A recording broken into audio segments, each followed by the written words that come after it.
Hello everybody, good evening, how are you? सब ठीक? Last time अगर आपको याद हो तो मैंने चैप्टर क्लोज किया था ऑफर एंड एक्सेप्टेंस, जो हमारा फर्स्ट चैप्टर था। आज हम आगे बढ़ रहे हैं और इसमें जो सेकंड चैप्टर है, अगर आप देखो तो वो है कंसिडरेशन का। कंसिडरेशन आपको याद हो, मैंने शुरू में एक वर्ड सिखाया था जिसका मतलब होता है समथिंग इन रिटर्न, है ना। और अगर किताब आपके पास है, अगर उसके आप पेज नंबर 196 पे जाओ तो वहाँ पे जो वर्ड नंबर 43 से लेकर 83 है, 43 से लेकर 83 वर्ड्स जो हैं वो सारे के सारे इस चैप्टर से रिलेटेड हैं। तो सबसे पहले मैं आपको उन्हीं वर्ड्स के बारे में नॉलेज देना चाहूँगी, ताकि सारे वर्ड्स अगर याद होंगे तो जब मैं पढ़ाऊँगी तो आपको बहुत अच्छे से समझ आएगा। तो हो सकता है कुछ वर्ड्स आपको ऑलरेडी आते हों, तो हम तो सारे वर्ड्स देखेंगे, जिसको जैसा ज्ञान है उसके हिसाब से वो उसको इम्प्रूव कर लेगा। Now let us start with the words. I repeat, page number 196 of the book, word number 43 to 83, जो कंसिडरेशन चैप्टर से रिलेटेड है, उनको संभालते हैं आज। गौर करिए, अब जो पहला वर्ड मुझे सिखाना है वो है प्रेजुडिस। गौर करो, प्रेजुडिस। प्रेजुडिस का क्या मतलब होता है? प्रेजुडिस का मतलब होता है बायस। बायस का क्या मतलब होता है? कि आप पार्शियल हैं, है ना। अगर आप पार्शियलिटी शो कर रहे हैं किसी की तरफ, भेदभाव जिसे कहते हैं, तो उसे हम क्या बोलते हैं? आपका वो प्रेजुडिस है। जैसे he has prejudiced against a particular religion people, इसका मतलब है वो एक पर्टिकुलर लोगों को, एक पर्टिकुलर कॉम के लोगों को लेके जो है वो पार्शियल है, बायस्ड है, भेदभाव करता है। तो that is what is prejudice. ये तो हो गया जब हम इंग्लिश लिटरेचर में प्रेजुडिस का मतलब पढ़ते हैं, ठीक है। एक जो लॉ में वर्ड आता है उस इसी से ही बना है, प्रेजुडिशियल। अगर आप गौर करो, प्रेजुडिशियल। अगर मैंने बोला it is prejudicial to the public interest, तो इसका मतलब आप हमेशा लॉ में निकालोगे हार्मफुल। बहुत वर्ड इम्पॉर्टेंट है, सीए फाइनल तक नहीं छोड़ेगा आपको, इसको आप हमेशा के लिए सीख लीजिए। अगर आप ध्यान से देखें, स्पेलिंग में अगर प्रॉब्लम आती है तो प्रेजुडिशियल, प्रेजुडिशियल, तो प्रेजुडिशियल क्या हुआ बेटा लोग? हार्मफुल। और उसके बाद एक जो नेक्स्ट वर्ड आपको देखना है वो है लेजिस्लेशन। अगर आप देखो, लेजिस्लेशन के बड़े सारे फॉर्म निकलते हैं, सारे सिखा देती हूँ, आप ध्यान से देखते चले जाइएगा। लेजिस्लेशन का मतलब होता है लॉ, है ना। गवर्नमेंट इनैक्टेड और पास्ड अ लेजिस्लेशन, तो लेजिस्लेशन मतलब कानून जिसे बोलते हैं आप। अब एक आता है लेजिस्लेचर, है ना। एक वर्ड आता है लेजिस्लेचर, बुक में इतना नहीं दिया हुआ जितना मैं आपको यहाँ पे सिखा रही हूँ, तो सीखते चले जाइए। लेजिस्लेचर क्या होता है? एक स्टेट लेजिस्लेचर होता है और एक सेंट्रल लेजिस्लेचर होता है। तो हमारा जो कॉन्स्टिट्यूशन ऑफ इंडिया है उसने समझाया है कि देश में कानून जो है वो कैसे बनेगा। अब लेजिस्लेशन का मतलब होता है लॉ, तो लेजिस्लेचर होता है लॉ मेकिंग बॉडी। लेजिस्लेचर क्या होता है? Law making body. इसका मतलब है कि वो बॉडी जिसने कानून बनाया है। और मैंने अभी भी बताया, हमारे देश में एक सेंट्रल लेजिस्लेचर है और एक स्टेट लेजिस्लेचर है। सेंट्रल लेजिस्लेचर हो गया जो सेंट्रल गवर्नमेंट लॉ बनाती है, और स्टेट लेजिस्लेचर हो गया जो स्टेट गवर्नमेंट लॉ बनाती है। तो that is what is legislature. I hope this clear, simple word था। और एक वर्ड होता है लेजिस्लेट, इसी से बना। लेजिस्लेट का मतलब होता है कानून निकालना। तो लेजिस्लेशन लॉ हो गया, लेजिस्लेचर लॉ मेकिंग बॉडी हो गया, और लेजिस्लेट हो गया कि आप लॉ बना रहे हैं ना। लेजिस्लेट मतलब टू मेक लॉ और टू इनैक्ट लॉ और टू पास एन एक्ट, कैसे भी बोल सकते हो। उसके बाद जो वर्ड आपको सीखना है वो सिंपल है। अगर आप देखें, वर्ड नंबर भी बता देती हूँ, 45 है। 45 नंबर है अप्रेंटिस। अप्रेंटिस का मतलब होता है ट्रेनी। जैसे माइनर है, माइनर को 14 साल पे आप कहीं पे भी ट्रेनिंग के लिए अलाउ कर सकते हो। वो 14 साल का जब हो जाता है बच्चा, तो उसको हम अप्रेंटिस बना सकते हैं। तो अप्रेंटिस होता है जिसको आप सिर्फ ट्रेनिंग दे रहे हैं, आ रहा है आपके पास, सीख रहा है। एम्प्लॉय नहीं माना जाएगा क्योंकि वो सिर्फ ट्रेनी है आपका, राइट। उसके बाद अगर आप देखो, सिंपल वर्ड है नेग्लिजेंस, सबको पता होता है। नेग्लिजेंस होता है लापरवाही।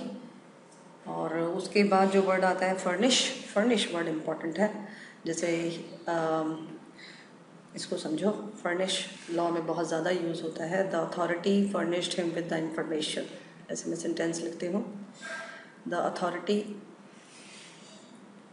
फर्निश्ड हिम लाइन से ना बहुत अच्छा समझ आता है। द अथॉरिटी फर्निश्ड हिम, इसका यूसेज भी आ जाएगा ना इससे आपको, furnished him with the information.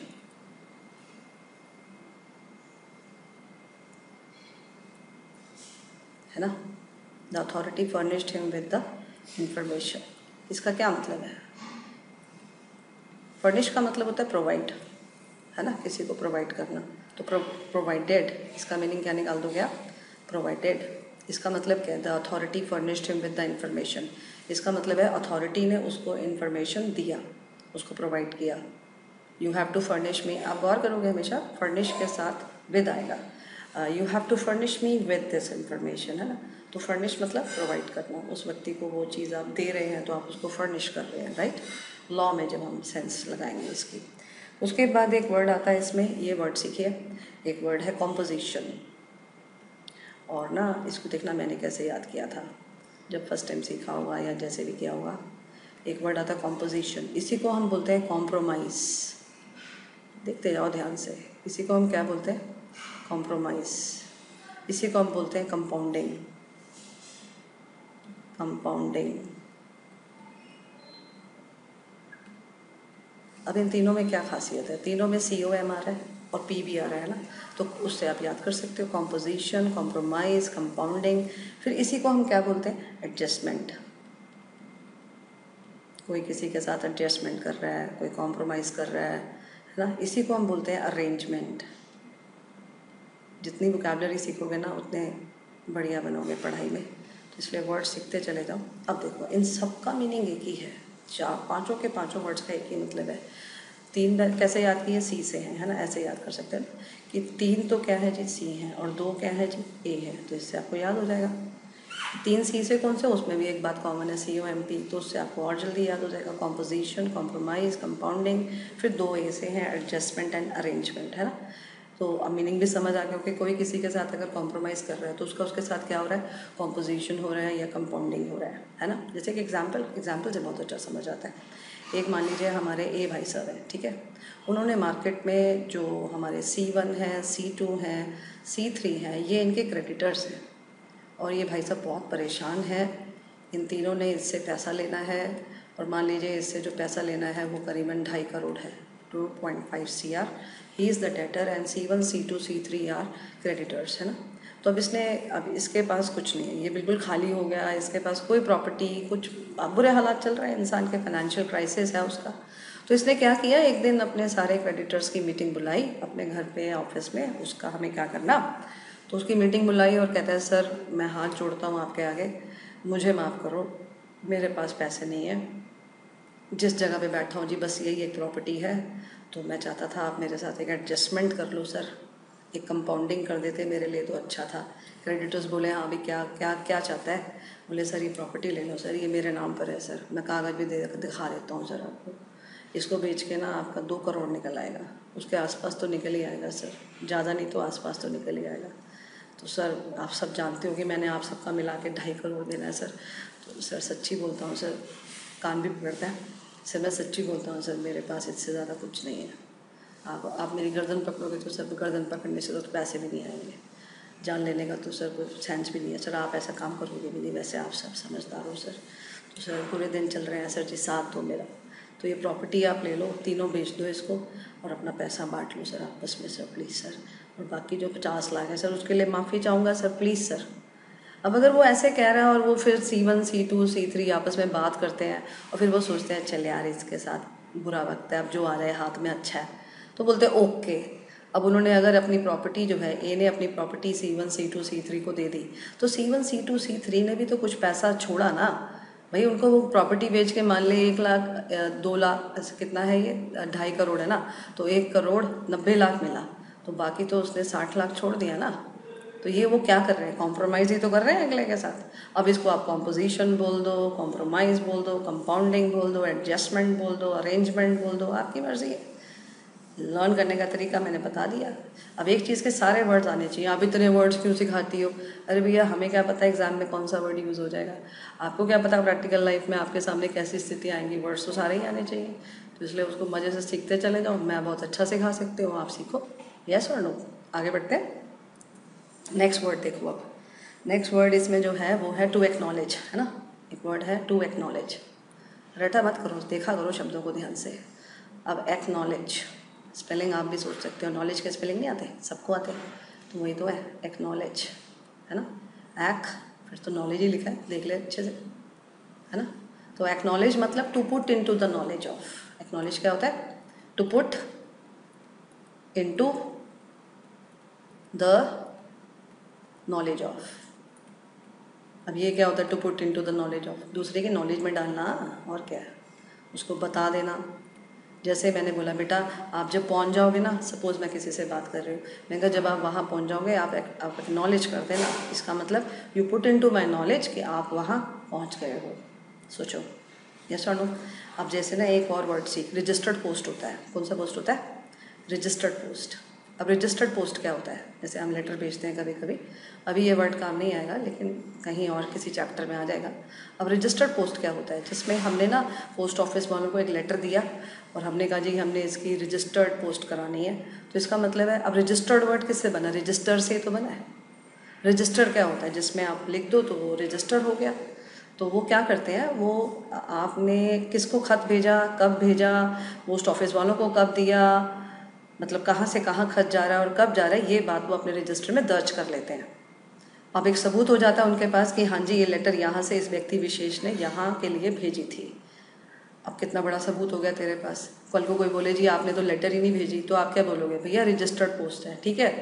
तो बोलेगा सबूत दिखा भैया रजिस्टर्ड पोस्ट है। तो अब ऐसे में जो आपके पोस्ट ऑफिस वाले हैं वो आपको एक एक्नॉलेजमेंट देते हैं।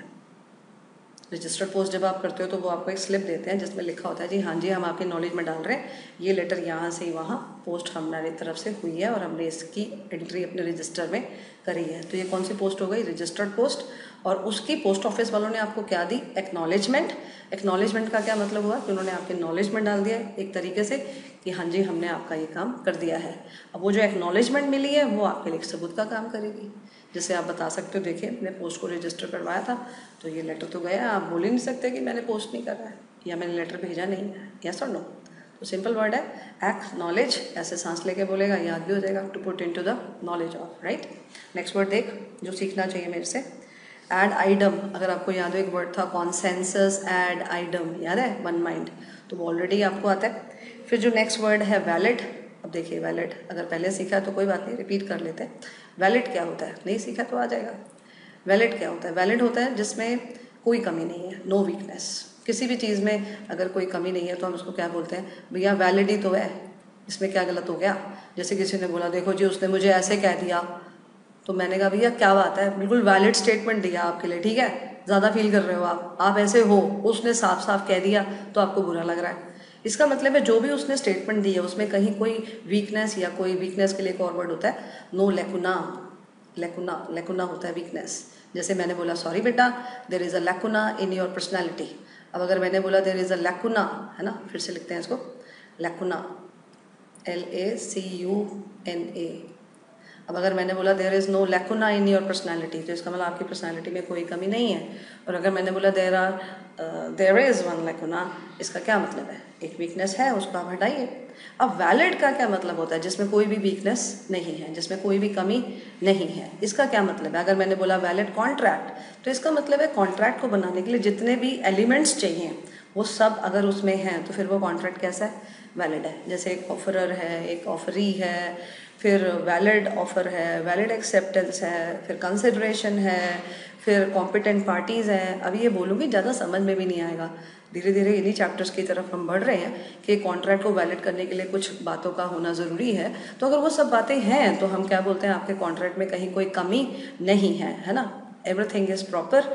और इसको हम क्या बोलेंगे? अगर इतना लंबा ना बोलना हो, there is no weakness, everything is proper, तो हम क्या बोलेंगे? It is a valid contract और it is a valid statement, yes और नो। अब यहीं से एक और वर्ड आता है जो आगे है तेरी नोट्स में, उसको हम बोलते हैं वॉइड। वॉइड का क्या मतलब है? वॉइड का मतलब होता है नो सेंस, है ना, मेरी वाली भाषा है, सीख, अच्छा समझ आएगा। नो सेंस का एक और मतलब लिख सकते हैं हम नो रिलेशन, है ना, नो सेंस, नो रिलेशन, है ना। अब ये क्या है? अगर मैंने बोला जी ये, बहुत ध्यान से सुनना, ठीक है। जैसे आप ना एक माइनर के साथ एग्रीमेंट करते हो, है ना, एक एक एक वर्ड और साथ में सीख ले अभी के अभी। एक वर्ड आता है एब इनिशियो। इनिशियो अगर तू ध्यान से देखना तो इनिशियल से बना है। एब इनिशियो, ये INITIO, इनिशियो। तो एब इनिशियो क्या होता है? एब इनिशियो होता है सिंस बिगनिंग। एब इनिशियो मीन्स सिंस बिगनिंग।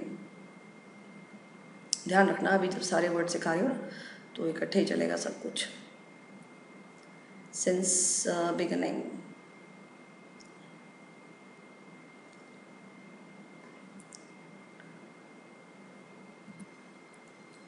अब ये वर्ड आता है सिंस बिगनिंग, है ना। अब सिंस बिगनिंग को हम ना एक और बोल सकते हैं, सिंस इंसेप्शन। बुक में दियो मैं सब, आप बाद में देखोगे समझ में भी आ जाएगा। अभी आप मुझे ही सुनो ध्यान से। तो जब मैंने बोला सिंस बिगनिंग या सिंस इंसेप्शन, तो एक ही बात है। इसका मतलब आपको दो वर्ड्स आ गए, एक बिगनिंग और एक दूसरा वर्ड क्या है? इंसेप्शन। और एब इनिशियो का क्या मतलब है? Since beginning. इसका क्या मतलब है? शुरू से ही। अब अगर मैं बोलूँ वाइड एब इनिशियो, वाइड का क्या मतलब है? नो सेंस, नो रिलेशनशिप, है ना। ए और बी के बीच में कोई रिलेशन नहीं है तो वो वॉइड है। अब एब इनिशियो का क्या मतलब है? शुरू से ही। शुरू से ही जो है वो किसी चीज़ को बोलना एब इनिशियो तो इसका मतलब है शुरू से, बस इतना सा, है ना। अब आगे देख, ध्यान से देखियो। अब अगर मैं ये बोलूँ कि एक ना, सारे स्टोरी से क्लियर हो जाएगा, कॉन्सेंट्रेट कर बस। एक ना माइनर है, ठीक है। माइनर के साथ अगर आपने एग्रीमेंट कर लिया, क्योंकि माइनर के साथ कॉन्ट्रैक्ट तो हो नहीं सकता। क्यों नहीं हो सकता जी? क्योंकि वो कॉम्पिटेंट नहीं है और कॉन्ट्रैक्ट सिर्फ कॉम्पिटेंट पार्टीज़ में होता है। तो माइनर के साथ जो एग्रीमेंट है ना वो वॉइड है। लॉ क्या बोलता है? माइनर के साथ जो एग्रीमेंट है वो वॉइड है। और अगर इसका मतलब बताऊँ तो इसका क्या मतलब है? इसका कोई सेंस, कोई रिलेशन नहीं है। इसका मतलब है आप माइनर के साथ अगर कोई भी एग्रीमेंट करोगे तो आपका ही नुकसान होगा, माइनर जो बच्चा है उसका कोई नुकसान नहीं होगा। वो 18 साल से छोटा है, वो माइनर है, उसके साथ आप एग्रीमेंट कृपया ना करें। कानून ने साफ साफ आपको कह दिया कि अगर आप ऐसा एग्रीमेंट करेंगे तो इस एग्रीमेंट का कोई सेंस नहीं है, क्योंकि ये कौन सा एग्रीमेंट है? वॉइड है, जिसकी कोई सेंस नहीं होती है। तो there is no sense, no relationship, ठीक है। अब अगर इसको मैं और तरीके से बोलना चाहूँ तो इसको मैं बोल सकती हूँ दिस कॉन्ट्रैक्ट इज वॉइड एब इनिशियो। ध्यान से देखना, कॉन्ट्रैक्ट बोलूँगी तो क्या बोलूँगी? वॉइड एब इनिशियो।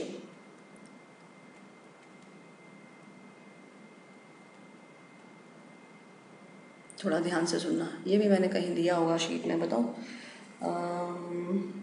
ये वर्ड नंबर 56 है, अगर आप गौर करो साथ में अगर देखना चाहो तो वर्ड नंबर 56 है जिसमें मैंने ये बात समझाई है कि जब मैं बोलती हूँ वॉइड एग्रीमेंट, माइनर के साथ जो एग्रीमेंट है वो क्या होता है? वॉइड। तो उसी को मैं बोल सकती हूँ वॉइड एब इनिशियो कॉन्ट्रैक्ट। अब आप कंफ्यूज हो गए, अभी क्लियर हो जाएगा। इसका मतलब है एक होता है वॉइड एब इनिशियो कॉन्ट्रैक्ट। एब इनिशियो मैंने भी बताया था, उसका मतलब होता है सिंस बिगनिंग। वॉइड का मतलब बताया नो सेंस, नो रिलेशन, है ना। तो वॉइड एब इनिशियो क्या हुआ? नो सेंस या नो रिलेशन सिंस बिगनिंग, है ना। इसका मैं मीनिंग लिखूँ तो इसका क्या मतलब है? नो रिलेशन सिंस बिगनिंग या सिंस इंसेप्शन। इसका मतलब है कानून शुरू से ही आपका ये जो काम आप कर रहे हैं इसको मानने को तैयार नहीं है। इसका मतलब है अगर आपको प्रॉब्लम आई तो आप एनफोर्स नहीं कर पाएंगे। क्यों? क्योंकि इसमें शुरू से ही कोई रिलेशनशिप नहीं है। तो आप क्यों कर रहे हो? क्योंकि हमने आपको पहले से ही बोला है। इसका मतलब है अगर आप वॉइड एब इनिशियो बोलते हो तो नो रिलेशन सिंस इंसेप्शन बोलना पड़ेगा। अब एक एग्जांपल सुन, कॉन्सेंट्रेट कर। एक ना बंदे ने ना एक एग्रीमेंट किया, ऑफर दिया कि ना मैं आपको अपना हॉर्स जो है वो बेचना चाहता हूँ, और हॉर्स की सेल का कॉन्ट्रैक्ट भी हो गया। और ये कॉन्ट्रैक्ट हुआ मान ले 20 अगस्त को, ठीक है। और कॉन्ट्रैक्ट हो गया, इसका मतलब है ऑफ़र भी हो गया, एक्सेप्टेंस भी हो गया, तो कॉन्ट्रैक्ट हो गया। तो आज 20 अगस्त को ये क्या है? तो आंसर आता है इसमें कहीं कोई कमी नहीं है, ऐसा मानकर चल रहे हैं, मैं आपको बता रही हूँ। तो ये वैलिड कॉन्ट्रैक्ट है। कौन सा कॉन्ट्रैक्ट है? वैलिड। इसका मतलब है इसमें कहीं कोई कमी नहीं है। अब मान लीजिए जो डिलीवरी डेट था वो था तेरा 26 अगस्त, मान लेते हैं, ऐसे ही मानने में क्या जा रहा है ना। तो डिलीवरी होनी थी 26 अगस्त को, ठीक है। अब मान लीजिए 25 अगस्त को हॉर्स की डेथ हो गई, डेथ ऑफ हॉर्स। अब सोचिए, दिमाग लगाइए, मैं नहीं बताऊंगी, आप बता देंगे सोच के कि जो सब्जेक्ट मैटर है, सब्जेक्ट मैटर है जिस चीज़ को आप डील कर रहे हो, इसमें सब्जेक्ट मैटर क्या है? हॉर्स है। अब उस हॉर्स की हो गई डेथ, तो 26 अगस्त को डिलीवरी का सेंस है? आप सोचो कि हॉर्स की सेल का कॉन्ट्रैक्ट किया, कॉन्ट्रैक्ट आपने किया 20 अगस्त को, 20 अगस्त को ये कॉन्ट्रैक्ट क्या है, वैलिड है, वैलिड है क्योंकि इसमें कोई कमी नहीं है। अब उसकी डिलीवरी डेट डिसाइड हुई 26 अगस्त और 25 अगस्त एक दिन पहले हॉर्स की डेथ हो गई। अब आप क्या डिलीवरी कर सकते हो? अब बात आती है क्या किसी की गलती है हॉर्स की डेथ हो गई? कोई गलती नहीं है। तो अब हम क्या कर सकते हैं? कोई दूसरा हॉर्स देंगे? नो, हम तो एक पर्टिकुलर हॉर्स के लिए डील करके बैठे हुए थे। इसका मतलब जब सब्जेक्ट मैटर ही नहीं रहा, सब्जेक्ट मैटर डिस्ट्रॉय हो गया, तो फिर कॉन्ट्रैक्ट खत्म हो गया। अब ये कॉन्ट्रैक्ट पहले वैलिड था ना, अब ये कॉन्ट्रैक्ट क्या हो गया, therefore it is void contract. अब आप देखो तो ध्यान से, बहुत अच्छा समझ आएगा। पहले मैंने क्या बोला था यहाँ पे, वॉइड एब इनिशियो कॉन्ट्रैक्ट। अब मैंने क्या बोला, अब मैंने बोला वॉइड कॉन्ट्रैक्ट। अब इन दोनों में फ़र्क क्या है? माइनर के साथ एग्रीमेंट आपको अलाउड नहीं है, तो इसलिए एग्रीमेंट को तो वॉइड बोल दिया, क्योंकि एग्रीमेंट के साथ वॉइड और वॉइड ऑफ इनिशियो सेंस का कोई वर्ड का कोई मतलब नहीं होता, उसके साथ हम वॉइड एग्रीमेंट बोलते हैं। लेकिन अगर उसी को कॉन्ट्रैक्ट बोलना है तो उसको वॉइड कॉन्ट्रैक्ट नहीं बोल सकते। क्यों? क्योंकि वो शुरू से ही वॉइड है, इसलिए उसको सही मायने में बोलना है तो कैसे बोलेगा, वॉइड एब इनिशियो कॉन्ट्रैक्ट। और जब ये हॉर्स की बात हो रही थी तो हॉर्स की कोई प्रॉब्लम नहीं थी शुरू में, 20 अगस्त को सब बढ़िया था, तो वो कॉन्ट्रैक्ट क्या हो गया, वैलिड। लेकिन 25 को उसकी डेथ की वजह से अब ये वैलिड नहीं रहा, अब ये क्या हो गया, वॉइड। इसका मतलब फ़र्क क्या हुआ, जो पहले वैलिड था बाद में वॉइड हो गया। फिर से बोल, जो पहले वैलिड था बाद में वॉइड हो गया, तो फिर उसको वॉइड कॉन्ट्रैक्ट बोलते हैं। लेकिन जो शुरू से ही वॉइड है उसको क्या बोलते हैं, वॉइड एब इनिशियो। जो कभी वैलिड था ही नहीं, जो शुरू से ही क्या था, वॉइड था। शुरू से के लिए कौन से दो वर्ड सिखाए थे, एब इनिशियो, इसलिए उसको हम क्या बोलते हैं, वॉइड एब इनिशियो कॉन्ट्रैक्ट। इसका मतलब है वॉइड कॉन्ट्रैक्ट और वॉइड एब इनिशियो कॉन्ट्रैक्ट में फ़र्क होता है। दूसरी बात, वॉइड एग्रीमेंट और वॉइड एब इनिशियो कॉन्ट्रैक्ट एक ही बात होती है। तीसरी बात, एब इनिशियो शब्द का इस्तेमाल एग्रीमेंट के साथ नहीं होता, क्योंकि उसका कोई सेंस ही नहीं है। एग्रीमेंट या तो वैलिड होता है या वॉइड होता है, और कॉन्ट्रैक्ट वैलिड भी होता है, वॉइड भी होता है, और वॉइड एब इनिशियो भी होता है। समझ आया ना? तो ये एग्जाम्पल हमेशा याद रखना, बहुत अच्छा ध्यान रहेगा, आपको कोई दिक्कत नहीं आएगी। इसके बाद इसी से रिलेटेड एक और वर्ड आता है, देखो उसको, ये वर्ड आता है वॉइडेबल, है ना। अब ध्यान से देखना, इसके स्पेलिंग पे गौर करो, इट इज़ वॉइडेबल। अब जो वॉइडेबल है ना, वो दो शब्दों से बना है, वॉइड प्लस एबल, है ना। अब कभी भी एबल आ जाता है ना, तो इसका मतलब होता है उस चीज़ के लायक, के लायक बोलना तो हम क्या बोल देते हैं, एबल, है ना। जैसे I am able to do this, तो मैं इस चीज़ के लायक हूँ, मैं इसको करने के लायक हूँ, तो एबल का मतलब होता है के लायक। तो वॉइड एबल इसका मतलब है वॉइड करने के लायक। अगर मैंने बोला वॉइड करने के लायक, तो इसका क्या मतलब होता है कि अगर हम चाहें तो हम उसको वॉइड कर सकते हैं। अब ये क्या बात हुई, इसको सुनना पड़ेगा, ठीक है। स्टोरी बना दें, स्टोरी से ही सब कुछ क्लियर होता है, लॉ में ऐसा ही है। अब मान लीजिए ए और बी की स्टोरी है, ठीक है, और जो बी है ही कमिटेड फ्रॉड। अब तेरे को पता है कमिटेड का क्या मतलब होता है ना, कमिटेड मतलब उसने किया। अब इसने क्या किया, उसके साथ फ्रॉड किया। किसके साथ, ए के साथ। तो अब इसने अगर फ्रॉड किया तो बाद में पता चल गया, ए के आंसू आए, उसने फिर केस किया उसके ऊपर, और उसने कोर्ट में प्रूव किया कि जज साहब इसने मेरे साथ फ्रॉड किया है। तो फिर ये कौन सी पार्टी है, तो आपको ध्यान आएगा ये पार्टी एट लॉस है ना। क्यों? क्योंकि नुकसान इसी का हुआ है, तो ये कौन सी पार्टी हो गई, party at loss. Party at loss के मैंने दो वर्ड्स और सिखाए थे, आपको याद है। एक होता है एग्रीव्ड, अगर आपको याद हो, है ना, ऐसे बार बार करने से याद हो जाएगा। एक होता है एग्रीव्ड और एक था प्लेंटिफ, है ना, याद है, एक था प्लेंटिफ। तो एक हो गया एग्रीड पार्टी और दूसरा क्या हो गया, प्लेंटिफ, और तीसरा जो सिंपल अंग्रेजी तेरी, पार्टी एट लॉस, ठीक है। अब फिर से बात करते हैं कि बी ने किया fraud, he committed fraud against A, right. Now A is in trouble, है ना, he is the party at loss, he is aggrieved और he is the plaintiff, right. अब इसने कर दिया केस, तो जज साहब बोले भाई तू क्या चाहता है, बोले जज साहब मुझे ये डील नहीं करना इसके साथ, मेरे को बचाओ आप, ये तो धोखेबाज है, ऐसा वैसा। जज साहब बोले ओके ओके, चलो चलो ठीक है, अब ये कॉन्ट्रैक्ट वॉइडेबल हो गया। जज साहब क्या बोले कि ये कॉन्ट्रैक्ट क्या हो गया, वॉइडेबल हो गया। कहते जज साहब ये क्या होता है वॉइडेबल, मेरे को आपकी भाषा नहीं समझ आ रही है। जज साहब बोले वॉइडेबल का मतलब है आपको दो ऑप्शंस मिलेंगी, आपकी दो चॉइसेस है, आपके पास दो ऑप्शंस है। बोले क्या जज साहब, कहते अगर आप चाहो तो आप कंटिन्यू कर दो। पहली ऑप्शन क्या है आपके पास कि आप कंटिन्यू करो, अगर आप कंटिन्यू करते हो तो फिर आप इसको वैलिड रख सकते हो, है ना। कभी कभी होता है इंसान को शुरू में गुस्सा आता है किसी के ऊपर, फिर वो बाद में ठंडे दिमाग से सोचता है तो सोचता है चल यार इतना भी बुरा नहीं किया, तो ये डील मैं कर सकता हूँ, मुझे कोई प्रॉब्लम्स नहीं है। तो अगर आपको अभी भी लग रहा हो ना एक बार को भी कि आपको कंटिन्यू करना है, तो आप अभी भी कंटिन्यू कर सकते हो, क्योंकि आपके पास ऑप्शन है, आप चाहो तो इसको वैलिड कर सकते हो। बोला नहीं जज साहब मैं इसलिए आपके पास नहीं आया था, मुझे नहीं करना कुछ भी इसके साथ। जैसा बोले अरे भैया अभी मैं समझा रहा हूँ, मैंने बोला ना 2 ऑप्शंस हैं, तुम बीच में क्यों परेशान हो रहे हो, पूरा सुनो बात को, ठीक है। चलो फिर से समझाता हूँ कि तुम्हारा जो कॉन्ट्रैक्ट है वो वाइडेबल हो गया है। इसका मतलब है पार्टी एट लॉस के बाद 2 ऑप्शन होती है, बीच में मत बोलना, ध्यान से सुनना। पहली ऑप्शन है कि तुम उसे कंटिन्यू कर सकते हो, कंटिन्यू करते हो तो तुम उसको वैलिड रख सकते हो, और तुम तो बहुत दुखी हो रहे हो, तुम्हारे चेहरे से साफ नजर आ रहा है, तो तुम कंटिन्यू नहीं करना चाहते, कोई बात नहीं, तुम डिसकंटिन्यू करो, सो व्हाट। तो अगर तुम उसे डिसकंटिन्यू करते हो तो तुम भी समझदार हो, तुमने उसको वॉइड कर दिया।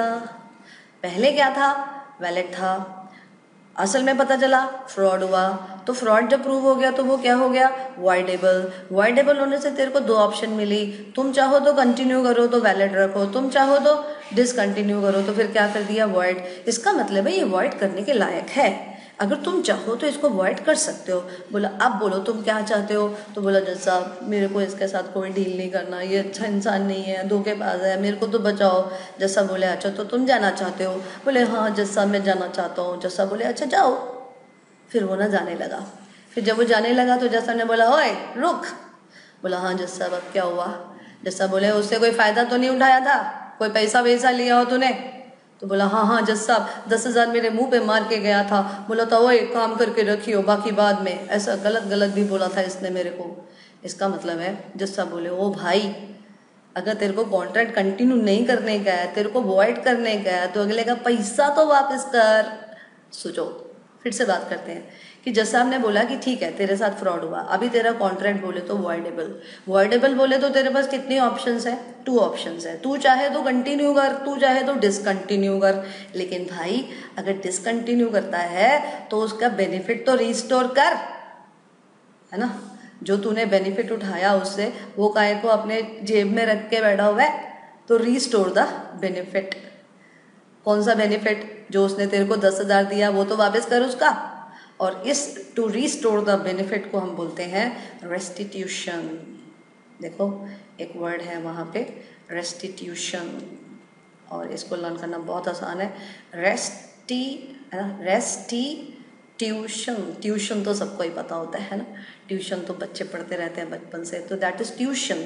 और फिर ये रेस्टी, हाँ ऐसे भी कर सकते हो आप, 2 पार्ट्स बना दो, रेस्टी फिर सांस लेके बोलो ट्यूशन, तो रेस्टिट्यूशन, है ना। रेस्ट और अच्छे से बोलना है रेस्टिट्यूशन, तो रेस्टिट्यूशन। और इसका ये तो हो गया नॉन फॉर्म रेस्टिट्यूशन।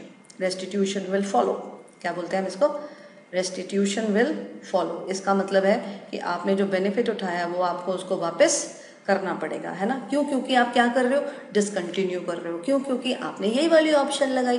अगर आप कंटिन्यू करते तो वैलिड रहता, तो हम आपसे रेस्टिट्यूशन की कोई बात नहीं करते। लेकिन अब आप कंटिन्यू नहीं कर रहे हो तो किसी से बेबात का फायदा नहीं बनाते ना, तो जो फायदा बनाया वो वापस करो। इसका मतलब है आप क्या करो, रेस्टिट्यूशन करो, या फिर वो बोल सकते हैं यू हैव टू रेस्टिट्यूट, है ना। अब ये वर्ब फॉर्म हो गया to restitute. To restitute means to restore the benefits, और रेस्टिट्यूशन उसका नॉन फॉर्म हो गया। सिंपल था। चल आगे बढ़ते हैं। उसके बाद देख, इसमें जो वर्ड मुझे सिखाना है तेरे को अब 57 वर्ड अगर आप देखें स्टिपुलेटेड है, जो मैंने कल सिखाया था आपको। स्टिपुलेटेड का मतलब होता है डिसाइडेड, है ना, तो वो अपन बात कर चुके हैं। उसके बाद एक वर्ड आता है डॉक्ट्राइन। डॉक्ट्राइन मेरे ख्याल से बताया हुआ है तेरे को, है ना, वो जब सिखाया था doctrine of privity of contract. Privity क्या सिखाया था, लीगल रिलेशन, और doctrine of privity of contract क्या हो गया, नहीं पता नहीं मुझे, मैं सिखा देती हूँ फिर से, देख जरा, गलती नहीं होनी चाहिए ना, रिपीट हो जाए कोई बात नहीं, प्रॉब्लम नहीं आनी चाहिए बच्चे मेरे को। अब देख, एक वर्ड आया डॉक्ट्राइन, ठीक है। डॉक्ट्राइन होता है प्रिंसिपल। डॉक्ट्राइन क्या होता है, प्रिंसिपल, किसी भी चीज़ का सिद्धांत जिसे बोलते हैं। पल के स्पेलिंग देख, PLE है, PAL नहीं करना है, बुरा लगेगा ना, चार्टर्ड हो के स्पेलिंग मिस्टेक करता है, तो इसलिए नहीं करना है। चार्टर्ड हो, CS हो, CMA हो, एक ही बात है भैया, प्रोफेशनल आदमी।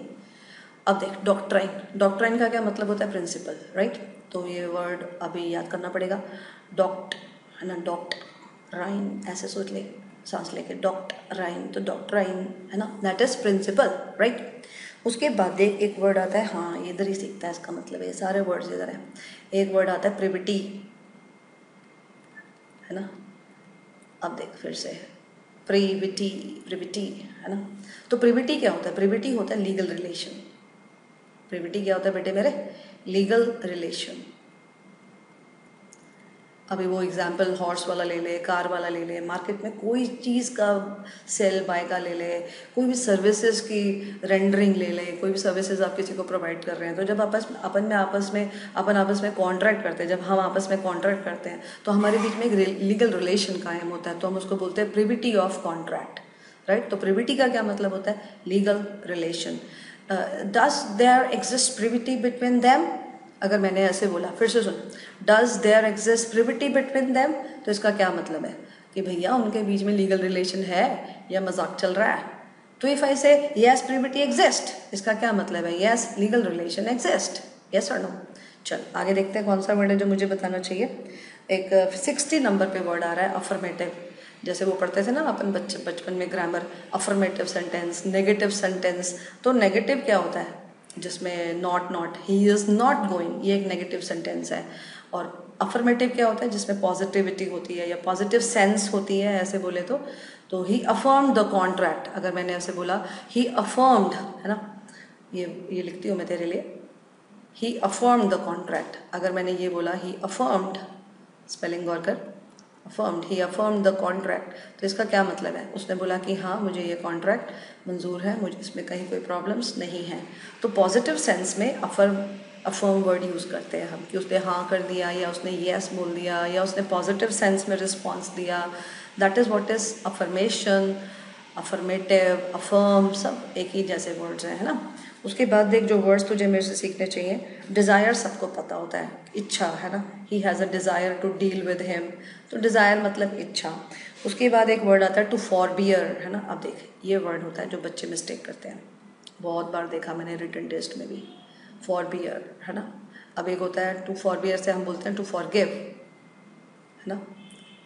फॉरगिव मतलब किसी को अगर आप माफ़ कर रहे हैं, है ना, आप किसी को अगर माफ़ कर रहे हैं तो माफ़ करना होता है ना, तो इसको हम बोलते हैं फॉरबियर। फॉरबियर और फॉरगिव एक ही बात है ना। फॉरबियरेंस टू स्यू, यहाँ से एक वर्ड बनता है फॉरबियरेंस टू स्यू, जो इस चैप्टर में शायद आएगा, इसी सेंस में आएगा जिस तरीके से मैं लिख रही हूँ। तो इसी को अभी से सीख, अच्छा है, आसान लगेगा तब उस वक़्त। अगर मैंने बोला आई वॉन्ट फॉरबियरेंस टू स्यू, इसका क्या मतलब है कि सर जी, स्यू क्या होता है? इसका मतलब है केस करना, है ना। Sue means to file a case, और फॉरबियरेंस टू सू मीन्स कि आप किसी को कह रहे हैं कि ओके मैं तेरे को केस करने से माफ़ी देता हूँ, और अच्छे से बोलो कि चल मैंने तुझे माफ़ किया, मैं तेरे ऊपर केस नहीं करूँगा। तो अगर कोई ऐसे कह रहा है कि मैं तेरे को माफ़ किया, तेरे ऊपर केस नहीं करूँगा, तो दैट इज़ फॉरबियरेंस टू स्यू, क्योंकि फॉरबियर क्या होता है? माफ़ करना, है ना। देखो लर्न करना ये वर्ड, तो दो वर्ड बना ना, फॉरबियर और इसका बना फॉरबियरेंस, है ना, बियरेंस। फॉरबियर में ही ANCE लगा दिया तो नॉन बन गया। तो फॉरबियर मतलब माफ़ करना और फॉरबियरेंस माफ़ी। तो फॉरबियरेंस टू सू मतलब केस करने से उसको माफ़ी दे दी। तो ये वर्ड बहुत इंपॉर्टेंट है। बच्चा किससे मिक्स करता है पता है? बच्चा मिक्स करता है टू फॉरगेट, है ना। अब देखना सब एक जैसे ही लगते हैं, छोटा बच्चा जो होता है जिसको नहीं आता उसको दिक्कत होती है। अब फॉरबियर, फॉरगिव, फॉरगेट गोल गोल हो जाता है बेचारा। तो इसको स्ट्रेस डाल के सीखो, इसको बार बार पढ़ो तो आपको लर्न हो जाएगा कि to forbear means to forgive, and to forget तो क्या होता है? भूल जाना। ओहो हो, आई फॉरगॉट टू टॉक, तो मैं तो भूल गया उससे बात करना, वो एक अलग चीज़ है फॉरगेट, फॉरगेट, ठीक है। एक और वर्ड आता है फॉर से ही ना, उसको भी अभी सीख। एक वर्ड आता है टू फॉरबिड, ये बहुत चलता है लॉ में, चाहिए अपने को ये वर्ड टू फॉरबिड, है ना। फॉर से ही है ना सब सर, तो फॉरबिड, फॉरबिड होता है मना करना। आपने किसी को कुछ काम करने से मना कर दिया तो फिर वो क्या होता है? Forbid, that is forbid. I forbid you to talk to him, I forbid you to go to market at 11 at night, है ना, कि मैं आपको 11 बजे रात को मार्केट जाने से मना करता हूँ, तो उसमें क्या गलत कर रहा हूँ बेटा? तो मैंने ऐसे आई फॉरबिड, तो फिर इसका मतलब है मना करना। आई फॉरगेट तो मैं भूल जाता हूँ, आई फॉरबियर अरे मैं तो माफ़ कर देता हूँ, उसी को मैं बोल सकता हूँ आई फॉरगिव। तो फॉरबियर, फॉरगिव, फॉरगेट, फॉरबिड ये सब आने चाहिए, है ना। This is forbidden by law. अब फॉरबिड की 3 फॉर्म्स क्या होती है, फॉरबिड, फॉरबेड, फॉरबिडन। तो it is forbidden by law, बहुत ज़्यादा ये लाइन आएगी तेरे सामने जब वो बोलता है it is forbidden, third form आ गई ना, इसके बाद तो तू थर्ड फॉर्म ही लगाएगा ना, सबको पता होता है। तो it is forbidden by law, अगर मैंने बोला it is forbidden by law, इसका क्या मतलब है कि कानून ने इसको करने से मना किया है। कानून कहता है कि भैया ये काम मत करो। जैसे agreement with a minor, it is forbidden, इसका मतलब है कानून ने साफ साफ मना किया है कि इस तरह के एग्रीमेंट्स आप ना करें, है ना। That is what is forbid, forbade, forbidden, right. उसके बाद देख जो मेरे समझाने लायक वर्ड है इसमें जो अभी है ना, कुछ वर्ड्स हैं जो हम चैप्टर में सीखेंगे, कुछ वर्ड्स हैं जो अभी हम सीख सकते हैं। अब वो वर्ड देखिए आप, जो मैं बता रही हूँ तेरे को। अब इसमें जो बताने लायक है, एक वर्ड है नॉट विथ स्टैंडिंग, ये है 67, है ना। देख मैं नंबर भी लिख रही हूँ क्योंकि उसमें देख लेना स्पेलिंग मिस्टेक ना हो रखी हो आपकी बुक में। It is notwithstanding, spelling check कर ले, है ना। लर्न करना है, बहुत आसान है, एक ही वर्ड है ये, non stop, not with standing, not with standing, इसको पढ़ते हैं नॉट विथ स्टैंडिंग। तो नॉट विथ स्टैंडिंग क्या होता है, इसको अगर तूने अपनी रफ लैंग्वेज में सीखना है तो इसका मीनिंग निकाल, without caring. Without caring, without caring क्या होता है, बिना इस बात की परवाह किए, without caring. Not with standing his qualification, इसका क्या मतलब है, विदाउट केयरिंग हिज क्वालिफिकेशन, है ना। और इसको एक और तरीके से बोल सकते हैं, जो टेक्निकल वर्ड है, इर्रिस्पेक्टिव ऑफ द फैक्ट। देख, इर्रिस्पेक्टिव ऑफ द फैक्ट, अगर मैंने बोला इर्रिस्पेक्टिव ऑफ द फैक्ट तो इसका क्या मतलब है, इस सच्चाई के बावजूद, है ना। तो वही तो हो गया विदाउट केयरिंग। जैसे लाइन देती हूँ मैं तेरे को, इसी चैप्टर में कहीं आ जाएगी शायद ये लाइन, या ना भी आए तो सीख। Not with standing, notwithstanding the adequacy of consideration, notwithstanding the adequacy of consideration। अब इसका क्या मतलब है, शॉर्ट में लिख दिया मैंने। अगर मैंने ये बोला notwithstanding the adequacy of consideration, तो इसका क्या मतलब है, विदाउट केयरिंग, है ना। देख सीधा बोल सकते हैं अपन ऐसे, without caring the adequacy of consideration. अब एडिक्वेसी क्या होता है, एडिक्वेट मतलब पर्याप्त जिसे बोलते हैं ना, सफिशियंट। अब जैसे एक बंदा ना, ऐसे नहीं आता है, स्टोरी से आता है, लो सुन। एक बंदा है, वो अपना हॉर्स, उसका ना 1 लाख का है। बुक में ना हॉर्स के एग्जाम्पल बहुत होते हैं, इसलिए भी मैं देती रहती हूँ।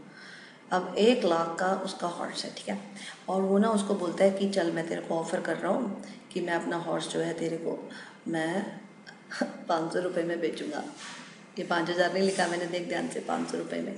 अगर वो कहता है कि मैं तेरे को 500 रुपये में हॉर्स बेचूंगा, तो अब मैं तेरे से पूछूँ, is the consideration adequate, is it sufficient, क्या वो पूरी है। जब उसकी 1 लाख वैल्यू है, तो 500 पे दे रहा है, तो इज़ इट एडिक्वेट। तो आप क्या बोलोगे, no it is not adequate, है ना। तो अब वो लाइन वापस चल, तो एडिक्वेट समझ आ गया। अब वो लाइन वापस चल, not with standing the adequacy of consideration, इसका मतलब है without caring the adequacy of consideration, इसका मतलब है कंसिडरेशन एडिक्वेट है या नहीं है, इस बात पे ध्यान दिए बगैर। लॉ क्या बोलता है, लॉ बोलता है कि कंसिडरेशन बस होनी चाहिए, फिर भले वो एडिक्वेट ना हो तो चलेगा। तो अभी डिटेल में नहीं जा रहे, अभी तो अपन वर्ड सीख रहे हैं आज, तो वर्ड सीख। तो नॉट विथ स्टैंडिंग का क्या मतलब है, विदाउट केयरिंग, ऐसे रफ लैंग्वेज याद करनी चाहिए। और अगर टेक्निकली किसी से बात करनी हो, तेरे को बोलना भैया मेरे को तो आता है ये वर्ड, तो क्या बोल, irrespective of the fact. Irrespective of the fact का मतलब है इस सच्चाई के बावजूद। तो समझ आया कुछ, चल चैप्टर में और अच्छा समझ आएगा, आगे बढ़ते हैं। उसके बाद जो मुझे वर्ड सिखाना है वो सिंपल है, हाउएवर। जैसे ही इज़ पुअर, है ना, एक लाइन बनाती हूँ मैं, he is poor however he is large hearted. अब तू भी मतलब बता देगा।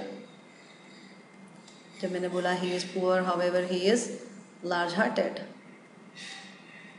मगर मैंने ये बोला इसका क्या मतलब है कि वो पुअर है ना, फिर भी वो बड़े दिल वाला है। लार्ज हार्टेड मतलब वो बड़े दिल वाला है, तो इसके क्या हिंदी आई, फिर भी, है ना, सिंपल है ना। तो जब आपको बोलना हो फिर भी तो आप क्या यूज़ कर सकते हो, हाउएवर। हाउएवर के लिए एक और वर्ड यूज़ कर सकते हो, स्टिल, एक और वर्ड यूज़ कर सकते हो, येट। सबका एक ही मतलब है ना। You have done this mistake, yet I forget, I forgive you, है ना। Still I forgive you, however I forgive you, तो तीनों का एक ही मतलब है, फिर भी, राइट।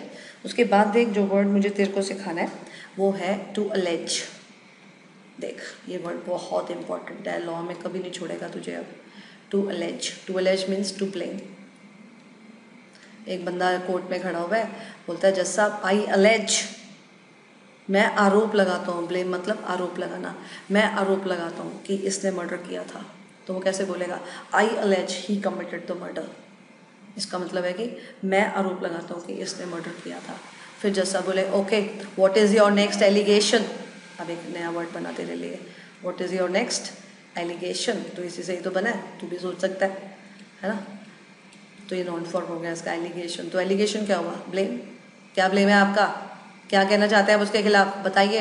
तो जब हम ऐसे बोल रहे हैं तो हम क्या बोलेंगे, व्हाट इज़ योर एलिगेशन। तो I allege and my allegation is, ऐसे करके बोलेंगे, my allegation is he committed the murder. अब देख, वेयर इज द अलेस्ड, है ना, या produce the alleged before the जज।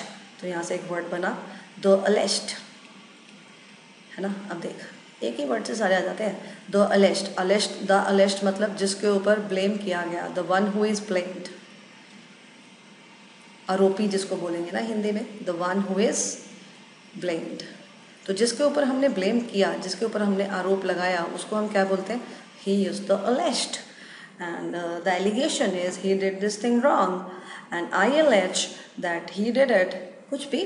तो अलेज ब्लेम लगाना, टू ब्लेम, और एलिगेशन आरोप, और द अलेस्ड मतलब आरोपी जिसके ऊपर आपने ब्लेम लगाया है, राइट। सारे वर्ड्स आसान हो गए ना। स्पेलिंग सीखने हैं तो अलेज में याद रखो कि डबल एल है, यहाँ पे कॉन्सेंट्रेट करो, अलेज, है ना। थोड़ा सा सीखना पड़ेगा, लिख लिख के करेगा, एक दो बार याद हो जाएगा। अगर डिफ़िकल्ट वर्ड है आपके लिए तो भी हो जाएगा, एक दो बार लिखो उसी से याद हो जाता है ना। चल अगला वर्ड देखते हैं। उसके बाद आता है इल्यूजियरी, है ना। अब देख, एक नया वर्ड आया इल्यूजियरी। एक वर्ड आता है इल्यूजन, है ना। वो एक मूवी भी थी ना, कौन था वो, मुझे याद नहीं रहता, सनी देओल था, कौन था, जिसमें उसने इल्यूजन क्रिएट किया था, प्लेयर्स मूवी, अगर आपने देखी हो। तो इल्यूजन का क्या मतलब होता है, किसी को आप बेवकूफ़ बना रहे हैं, उसको भ्रम में डाल रहे हैं, है ना, तो वो इल्यूजन होता है। तो इल्यूजियरी, यहाँ से एक वर्ड निकला इल्यूजियरी, है ना, इसी से निकला अगर आप ध्यान से देखो, इल्यूजन से इल्यूजियरी, इल्यूजियरी। तो इल्यूजियरी क्या होता है, भ्रम वाला, है ना, जिसमें बेवकूफ़ी वाली, आप किसी को बेवकूफ़ बनाने के काम कर रहे हैं तो वो इल्यूजियरी एक्शन हो गया आपका, या कुछ भी ऐसा। और इसको ना जब चैप्टर आएगा ना तब बहुत अच्छा सीखेंगे, अभी ज़्यादा नहीं बोलती, एग्जाम्पल देना पड़ेगा, फिर पता चला मैं चैप्टर में ही चली गई, फिर अभी उतना आप इन्जॉय नहीं कर पाओगे, तो इसलिए अभी आगे बढ़ते हैं। और उसके बाद इसमें सिंपल वर्ड है utmost. It is of utmost importance that you learn the vocabulary beautifully. अब अगर मैंने बोला it is of utmost importance, इसका मतलब ये मेरे लिए बहुत महत्वपूर्ण है, तो ये जो बहुत बोला मैंने दैट इज़ अटमोस्ट, राइट। उसके बाद नेक्स्ट वर्ड देख जो आ रहा है टू मैनिपुलेट, है ना। अब देख ये वर्ड देख, आसान है, आता होगा आपको, नहीं आता तो सीख रहे हैं, इसीलिए मैं हूँ यहाँ पे। अब ये वर्ड आता है टू मैनिपुलेट, मैंने तो कभी नहीं सीखा, तो सीख तो रहा है, स्पेलिंग नहीं आते, अच्छे से देख, मैनिपुलेट, है ना, ऐसे सांस लेके बोल, मैनिपुलेट। तो manipulate, to manipulate means to handle the situation according to the circumstances, कि सर्कमस्टांसेस, हालात के मुताबिक आप सिचुएशन को अगर संभाल रहे हो तो आप क्या कर रहे हो, मैनिपुलेट कर रहे हो, सर्कमस्टांसेस को आप हैंडल कर रहे हो। अगर आप सर्कमस्टांसेस को हैंडल कर रहे हो तो आप क्या कर रहे हो, मैनिपुलेट कर रहे हो, है ना। और प्रैक्टिकली यू नो, जब भी हम बात करते हैं अरे मैडम वो बहुत मैनिपुलेटिव है, इसका मतलब है इसको हम नेगेटिव सेंस में लेते हैं, या उसने सिचुएशन को, उसने जो बात को है मैनिपुलेट कर दिया, है ना। जब हम बोलते हैं उसने बात को मैनिपुलेट कर दिया, इसका मतलब है उसने वो एग्जैक्ट बात नहीं बताई जैसे कही गई थी। अब कई दफ़ा ना हम बैड इंटेंशन से ऐसा करते हैं किसी का नुकसान पहुंचाने के लिए भी हम मैनिपुलेट करते हैं, और कभी कभी किसी का फ़ायदा पहुंचाने के लिए भी तो मैनिपुलेट करते हैं। हम किसी को चाहते हैं कि भी उसको डांट ना पड़े फालतू के ऑफिस में, वो हमारा जूनियर है, उसने कुछ ऐसा कह दिया, तो हम उसको मैनिपुलेट कर सकते हैं सिचुएशन को, है ना। बॉस के पास जाके हमने ऐसे बात रखी जिससे कि बॉस को ज़्यादा गुस्सा ना आए उस जूनियर के ऊपर, और वो परेशान उसको ना करे, तो भी तो हमने मैनिपुलेट किया है। तो ये हमने मैनिपुलेट किया तो हम मैनिपुलेटिव हो गए। जिसने मैनिपुलेट किया वो कौन हो गया? मैनिपुलेटिव, है ना। और मैंने क्या किया? मैनिपुलेशन। तो मैनिपुलेट, मैनिपुलेटिव, मैनिपुलेशन, ये सब एक ही वर्ड्स है अगर आप ध्यान से देखो। तो मैनिपुलेट का सिंपल सा वर्ड होता है हालात को संभाल लेना किसी भी तरीके से जिससे कि दिक्कत ना आए। तो पॉजिटिव भी है और नेगेटिव भी है, वो देखना पड़ेगा आप किस तरीके से उसको यूटिलाइज कर रहे हैं, यस और नो, फायदे के लिए या नुकसान के लिए, that way, right. Next word देख, इसमें नेक्स्ट वर्ड आता है, ये बहुत इंपॉर्टेंट वर्ड है। अगर आप देखिए, टू रैटिफाई। अब पहली बात, रैट क्या होता है? इतना ही लिखूँ तो रैट होता है चूहा, है ना, बस इससे याद आ जाएगा। अब इसके बाद है रैटिफाई, स्पेलिंग देख, रैटिफाई। तो ऐसे सोचो कि ये रैट से बना है। कैसे सिखा रही हो मैम आप, हमें दिख नहीं रहा क्या ये रैट से बना है? इसलिए बेटा जी, क्योंकि बच्चे जो है ना इसको रेक्टिफाई से मिक्स करते हैं। अब देखो ये है रेक्टी, है ना, आगे देखना टी फाई तो बिल्कुल ही सेम है, टी और फाई में तो कोई पंगा ही नहीं है। अब ये रेक में है, ये रेक्टिफाई है, और वो क्या है? रैटिफाई है। अब रेक्टिफाई क्या होता है? वो तो होता है टू करेक्ट, है ना, पढ़ा नहीं तूने? Rectification of errors. तो आप अपने एरर्स को जब करेक्ट करते हैं तो उसको आप क्या करते हैं? रेक्टिफाई, है ना। Come on rectify your self, rectify your statement. तो रेक्टिफाई का क्या मतलब होता है? जो चीज़ है उसको करेक्ट कर देना। अब यहाँ पे रेक्टिफाई नहीं है ना, ध्यान से देखो यहाँ पे क्या वर्ड है, यहाँ पे वर्ड है रैटिफाई, है ना। रेटिफाई होता है to make oneself liable. Book में भी लिखा है, मैं यहाँ भी लिख रही हूँ, to make oneself liable, कि अगर आप अपने आप को जिम्मेदार ठहरा रहे हैं तो आप क्या कर रहे हैं? रेटिफाई कर रहे हैं। अपने आप को जिम्मेदार ठहरा रहे हैं मतलब एक ऐसे काम के लिए जिम्मेदार ठहरा रहे हैं अपने आप को जिसके लिए आप जिम्मेदार नहीं थे। मतलब नहीं समझ आया आप क्या बोल रहे हो? तो ध्यान से सुनिए, एक एग्जाम्पल रखती हूँ। मान ले एक बंदा है पी और एक है ए, ठीक है। ए जो है ना वो इसका एजेंट है, पी का वो कौन है? एजेंट है। अब जब भी हम एजेंट से काम कराते हैं ना तो हम उसको एक दायरा देते हैं काम करने का, कि बेटा तूने इस दायरे में रह के काम करना है। इसको हम बोलते हैं स्कोप ऑफ अथॉरिटी। क्या बोलते हैं? ये उसका क्या है? स्कोप है। स्कोप मतलब दायरा। भाई साहब ये आपका स्कोप है, आपको ये काम करना है। अब उसने उसको बाहर जाके किया, अपनी अथॉरिटी से बाहर जाके किया। अब अगर एजेंट अपनी अथॉरिटी से बाहर जाके काम करेगा तो प्रिंसिपल जो है, जो पी है, वो उसके लिए लायबल नहीं होगा, है ना। थर्ड पार्टी से जब बात होगी, जब एजेंट किसी के साथ डील कर आया, जो कि डील मैंने कही भी नहीं थी फिर भी करके आ रहा है, मैं प्रिंसिपल हूँ तू एजेंट है, इसका मतलब थोड़ा ना कुछ भी करता रहेगा बैठा हुआ। अरे भैया जितना बोला उतना करो। थर्ड पार्टी के साथ जाके कुछ भी डील कर आया, थर्ड पार्टी बोली जी आपका एजेंट आया था, मैंने भी प्रूव कर दिया। भाई साहब एजेंट आया था, अच्छी बात है, डील करी अच्छी बात है, अपने लिए करी होगी, मैंने तो नहीं कहा इसको ये काम करने को। फिर उसने मैंने बोला ठहरो आप, मैंने एजेंट को बुलाया, मैंने कहा हाँ भाई क्या बात है, कहा था तेरे को ये काम करने को। अब नीचे को करके खड़ा हो गया। मैंने कहा इधर देखो आप बात करो, सर के सामने ठीक से बताओ, क्या मैंने आपको कहा था ये करने को? बोला नहीं कहा था। मैंने कहा फिर क्यों किया आपने? फिर मैंने थर्ड पार्टी को बोला, मैंने देख लिया भाजी, मैंने कहा नहीं था इसको करने के लिए, कुछ भी करे जा रहा है, कुछ भी कर देगा, मैं जिम्मेदारी थोड़ा ले लूंगा इसकी। ऐसे सोचा, यहाँ तक स्टोरी समझ आई। अब एजेंट क्या बोला, सर जी माफ़ कर दो, सर जी मैं कान पकड़ता हूँ, आगे से नहीं करूँगा, आप जिम्मेदारी ले लो इस बार, ऐसे मत करो, डील अच्छी है, आपको नुकसान नहीं होगा। फिर प्रिंसिपल, अगर मैं प्रिंसिपल हूँ, मैंने क्या बोला, ठीक है भैया इस दफ़ा मैं रैटिफाई कर रहा हूँ, अगली बार से पंगा नहीं, जितना बोले उतना करना है, आउट ऑफ अथॉरिटी के लिए मैं जिम्मेदारी लेने को बिल्कुल तैयार नहीं हूँ। बोला हाँ सर गलती हो गई सर, माफ़ कर दो सर, ऐसे करके ड्रामा करने लगा। तो फिर प्रिंसिपल मैं हूँ मान लीजिए, तो मैंने थर्ड पार्टी को क्या बोला, ठीक है भाजी कोई बात नहीं, कहा तो नहीं था इसे करने को, फिर भी इसने कर दिया, चलो मैं रेटिफाई करता हूँ। अगर मैंने बोला मैं रेटिफाई करता हूँ, इसका मतलब क्या है, मैं अपनी जिम्मेदारी लेता हूँ। आप ये समझें कि ये डील आपके और मेरे बीच में हुई है, मुझे इस डील में कहीं कोई ऑब्जेक्शंस या प्रॉब्लम्स अब नहीं है। अब जो होगा मैं झेलूंगा, क्योंकि मैंने इसके काम के लिए जिम्मेदारी ले ली है, मैं इसके काम को रेटिफाई करता हूँ। तो to ratify means to make oneself liable, इसका मतलब है अपनी जिम्मेदारी लेना एक ऐसे काम के लिए जिसके आप जिम्मेदार नहीं थे। समझ आया? सिंपल वर्ड है। उसके बाद देख, जो वर्ड सिखाना है मुझे तेरे को, एक वर्ड आता है टू परपोर्ट।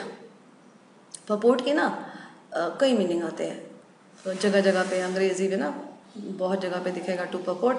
अभी जो लॉ में आता है ना टू पपोर्ट, तो उसका मतलब होता है to claim. He purports to be the brother of the king. अगर हमने बोला he purports to be the brother of the king, इसका क्या मतलब है? वो क्लेम करता है भाई साहब, वो जो हमारे किंग हैं उनका भाई है। तो to purport means to claim, right. और एक और पपोर्ट भी होता है, the purport is not clear sir. तो पपोर्ट मतलब मीनिंग, एक और वर्ड आता है इसका। इस पपोर्ट का एक और मीनिंग हम निकाल सकते हैं कि इसका जी मुझे मीनिंग क्लियर नहीं हुआ, the purport is not clear. तो पपोर्ट के कई सारे मीनिंग हैं। एक पपोर्ट होता है आप शो कर रहे हैं किसी को, है ना। जैसे मैंने बोला he purports to be my best friend, वो ऐसे शो करता है जैसे मेरा बेस्ट फ्रेंड हो, है वह नहीं, ऐसे ही करता रहता है।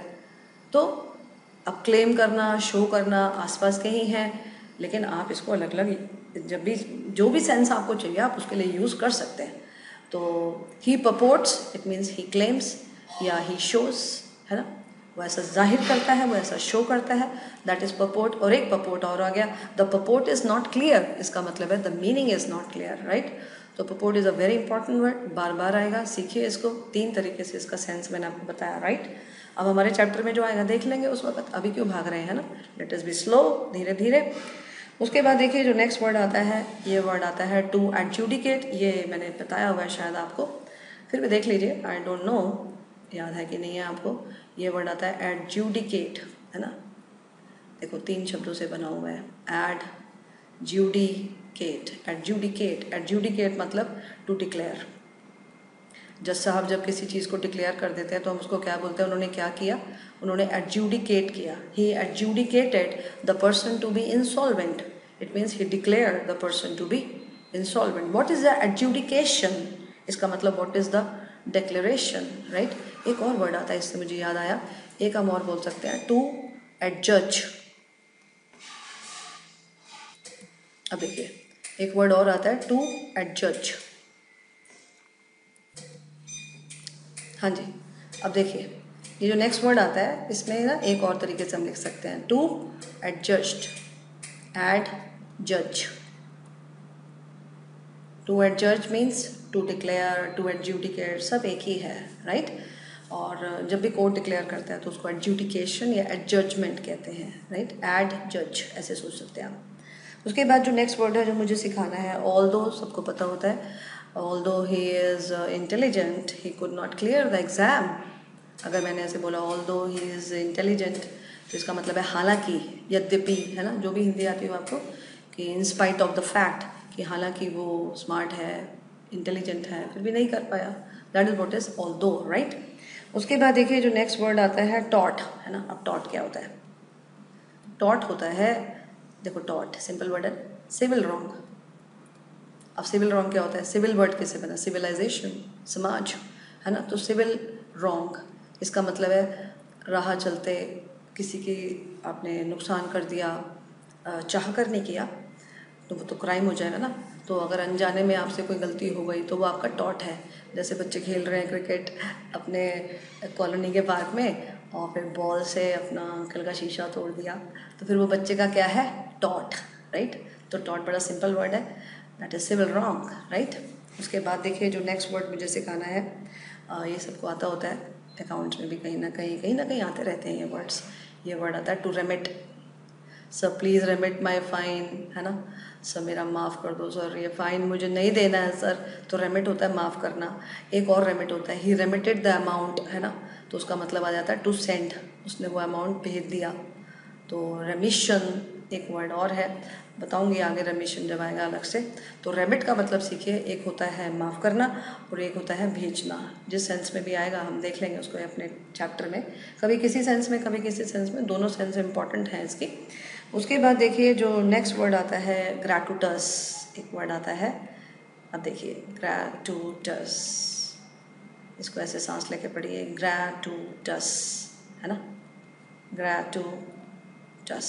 तो ग्रैटुटस, TUI, थोड़ा सा स्ट्रेस डालिए इसके ऊपर। तो ग्रैटुटस, व्हाट इज द वर्ड? ग्रैटुटस, ग्रैटुटस होता है दान दक्षिणा, इसको मतलब मैं ऐसे बोलती हूँ। जब मैं इसको बोलती हूँ दान दक्षिणा तो मैं क्या कहना चाहती हूँ मैं सिखा देती हूँ आपको, जिससे कि आपको सही इसकी सेंस समझ में आ जाए कि दान दक्षिणा से मैं क्या कहना चाहती हूँ। इसका मतलब है कि आप किसी के लिए कुछ कर रहे हैं लेकिन बदले में आप उससे कुछ भी उम्मीद नहीं रख रहे हैं। इसका मतलब है जब कंसिडरेशन सिर्फ एक साइड से है, दूसरी साइड कुछ भी नहीं कर रहा है, तो वो आपका ग्रेटुटस एक्ट होता है। यार मुझे अपनी बुक दे दे यार, 5 दिन के लिए मुझे पढ़नी है, मेरा एग्ज़ाम आ रहा है। किसी ने अपने दोस्त को ऐसे बोला तो उसका दोस्त बोला अच्छा कोई बात नहीं ले जा। तो क्या उसने उससे हायर चार्जेस लिए थे, कोई पैसा लिया था, कोई काम करवाया था? नहीं भाई साहब, वो तो दोस्ती निभा रहा था। तो उसने उसको अपने दोस्त को 5 दिन के लिए ऐसे ही किताब दे दी बिना कुछ लिए। तो ये उसका अपने दोस्त के लिए किताब देना कौन सा एक्ट है? दान दक्षिणा के बराबर ही तो है, अगर आप ध्यान से सोचो, है ना। खुद किताब के बिना रह के दूसरे की मदद कर रहा है। वाओ, क्या इंसान है। तो that is what is gratuitous act. तो ग्रेटुटस होता है जिसमें एक तरफा कंसिडरेशन है, दूसरी तरफ से कुछ भी नहीं हो रहा है, बस वो उसके लिए सेक्रीफाइस कर रहा है कुछ अपनी चीज़ दे के, उससे से उसको अच्छा लग रहा है। That is what is gratuitous, right. उसके बाद देख जो नेक्स्ट वर्ड आता है डेट्रीमेंटल, है ना। ये जैसे होता है ना प्रेजुडिशियल, ऐसे ही है डेट्रीमेंटल। वर्ड को देखो ध्यान से, डेट्रीमेंटल, मेंटल सबको पता होता है ना। और ये आ गया डेट्रीमेंटल। डेट्रीमेंटल का सिंपल सा मीनिंग होता है बेटे मेरे, हार्मफुल। जैसे मैंने बोला it will prove detrimental to you, I repeat, it will prove detrimental to you. तो इसका मतलब है it will prove to be harmful. आप इस काम को मत करो बेटा, नुकसानदायक है। That is what is detrimental. और फिर यहाँ से एक वर्ड निकलता है डेट्रीमेंट। तो डेट्रीमेंट का क्या मतलब हो जाता है? डेट्रीमेंट का मतलब हो जाता है हार्म, है ना, टू हिज डेट्रीमेंट या कुछ भी। डेट्रीमेंट का मतलब क्या होता है? नुकसान। और डेट्रीमेंटल का क्या मतलब होता है? Harmful, right. ओके, उसके बाद एक वर्ड आता है रेंडर। आई डोंट नो, शायद आता हो आपको, ये वर्ड बहुत सिंपल है। To render, he rendered these services to him. तो इसका मतलब है टू प्रोवाइड, है ना। What type of services you render sir? अगर मैंने बोला what type of services you render, it means what type of services you provide, है ना। मैंने बोला rendering of services, that means providing services. तो to render means to provide, simple word है। नहीं था तो हो गया अब आपके लिए। अभी कुछ नहीं होता। आता है, वेरी गुड, आगे बढ़। नहीं आता है, सीखो, आगे बढ़ो। एट लास्ट आगे बढ़ना है, यस और नो वर्ड सीखते जाओ। जो नहीं आते हैं उसको बिल्कुल हमेशा के लिए लर्न कर लो, ताकि अगली बार कोई भी अगर मैं वर्ड बोलूँ पुराना तो आपको याद हो, राइट। मैं मानकर चलूँगी आपने सारी वोकैबुलरी अगली क्लास से पहले लर्न कर ली है, right. And that's all for the day. अब नेक्स्ट टाइम हम कंसिडरेशन चैप्टर शुरू करेंगे। Okay, goodbye, see you.